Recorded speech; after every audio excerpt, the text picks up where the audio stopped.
Welcome back for Season 2, Episode 4. We're leaving Ecuador and crossing into Peru, where we'll ride through dramatic desert landscapes, explore a rugged coastline, and soak up the charm of beautiful Spanish colonial cities. Don't forget to hit the subscribe button and give this video a like. And for my social media, check out linktree/OctoOdyssey. Crossing into Peru was a breeze. The paperwork was smooth and soon we were back on the bicycle, pedaling across vast scrublands dotted with red brick buildings, dusty roads, and signs of life carrying on at a simple pace.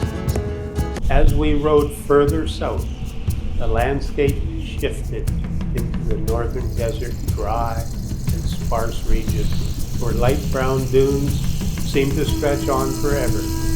We passed remnants of ancient civilization, their ruins quietly resisting time. Sadly, much of the roadside in northern Peru was lined with garbage, the unfortunate result of there being no regular garbage collection. Along the coast, we began to notice an unexpected trend. Chicken farms, lots of them, massive operations lined the road, spread across the flat terrain, each one protected by nets and fences. These farms weren't just for local markets. They are part of a major export industry to Asia and North America. They take advantage of the ocean breeze, which helps reduce disease among the chickens. One city that surprised us was Trujillo, a beautiful colonial gem among the northern coast. We rolled into the city after a long day in the saddle, 130 kilometers, across a mix of desert, dunes, and coastline. The roads were mostly flat, and we pedaled past kilometers of deserted beaches, quiet beach towns, and hectares of rice, chilies, onions, and sugarcane fields. The central square in Trujillo was vibrant and inviting, with brightly painted buildings, flowers, and shaded benches. By shops and restaurants that were full of local character, it was a refreshing break from the long stretches of stark desert we had just cycled through. Navigating Peru's cities by bicycle was an adventure and not always a pleasant one. I have since confirmed with 2 taxi drivers and a friend that there are no traffic rules. It's not an exaggeration. Everyone is playing chicken, nosing their car into any available gap, whether or not it's safe. This made things especially difficult for us on bikes, because we were still trying to obey traffic laws, stopping at lights, yielding at intersections, and doing all the things you are supposed to do to stay safe. But the drivers didn't care. Unfortunately, we were too busy navigating in the traffic and staying safe to get any photographs, but certainly we saw some interesting stuff. Traffic circles were the worst, especially when we tried to exit. We often find ourselves trapped, trying to cross lanes of aggressive, fast-moving cars. Hand-waving, big gestures, exaggerated pointing, and pure hope became our main traffic strategy. Every successful roundabout exit felt like a small victory. And then came one of the most dramatic moments of our journey. A 2-kilometer tunnel carved through the mountains. There was no dedicated lane for cyclists, just darkness ahead. My headlight was my only guide.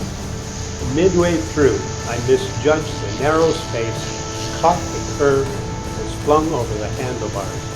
I slammed into the rock wall, landing hard on my wrists and ribs. The pain in my wrist was immediate. I knew something wasn't right. The next day, with my wrist still sore and swelling, we went to get it x-rayed. The result confirmed what I feared, a fracture. That meant no biking for a few days. We stayed in Lima, where I could rest and heal. Thankfully, Lima provided the right environment to recharge. we based ourselves in Miraflores, a vibrant, upscale district perched on cliffs that overlook the Pacific. Known for its green spaces, open views, and top-tiered restaurants, it was the ideal place to pause. Peru and Lima are known for their culinary excellence, and good quality restaurants and fresh food markets are everywhere. It was here we said goodbye to Rachel, and fantastic companion who had joined us in Cartagena. And we welcomed Julie, Gloria's daughter and my stepdaughter, who would now travel with us to Santiago, Chile. I chose this southern coastal and desert route deliberately. Years earlier, I had visited the Amazon region, as well as iconic destinations, as well as Machu Picchu and Cusco.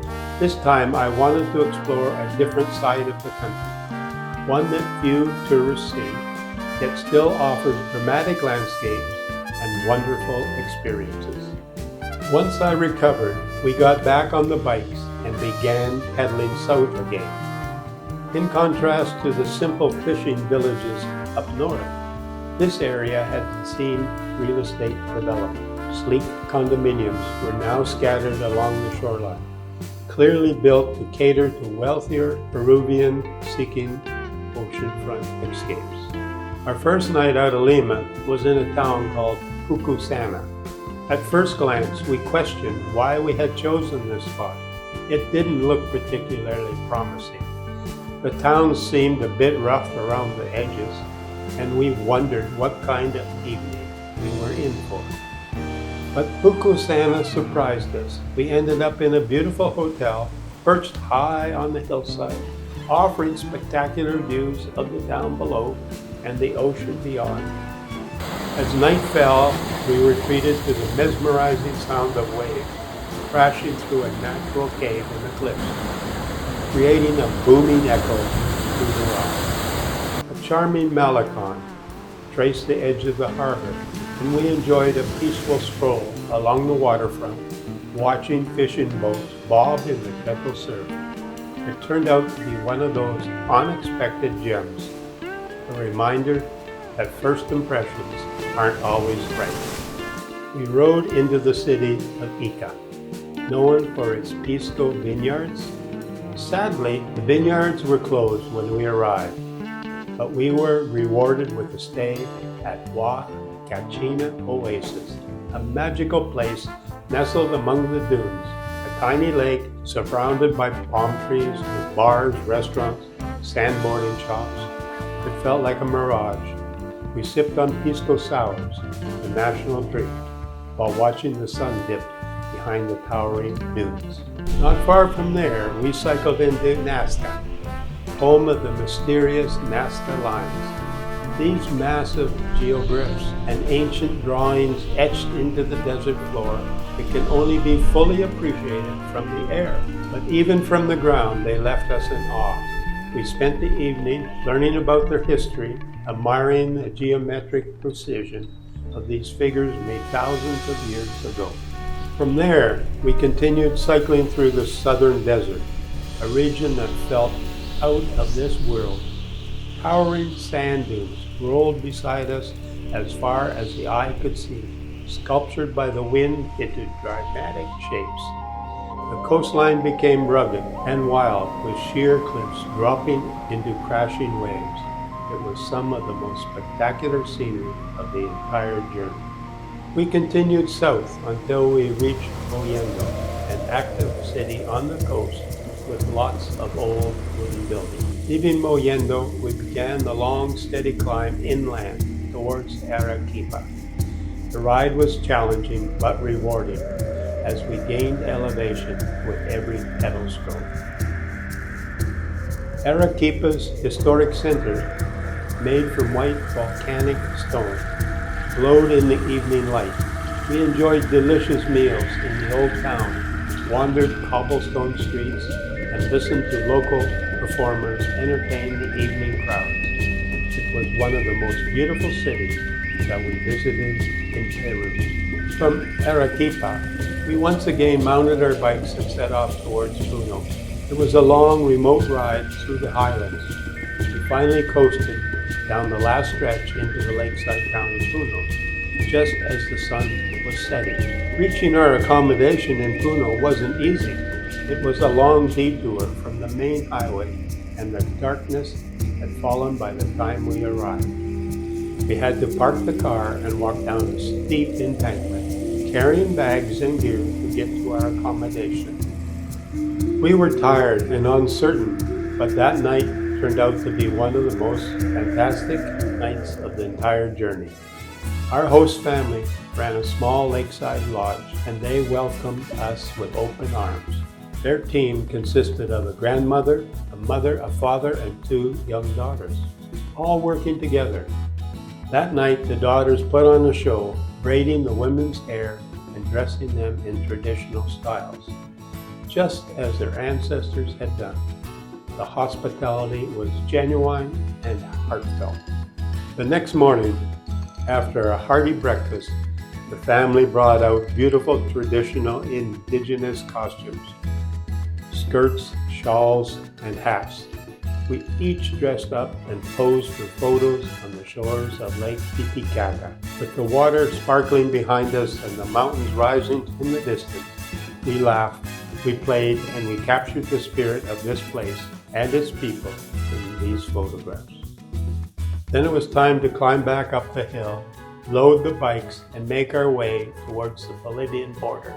With hearts full of memories richer than we could have ever imagined. Join us next week as we cross into Bolivia and take you on a ride through this high-altitude country, filled with dramatic mountain scenery, rich indigenous culture, and unforgettable adventures. You won't want to miss it.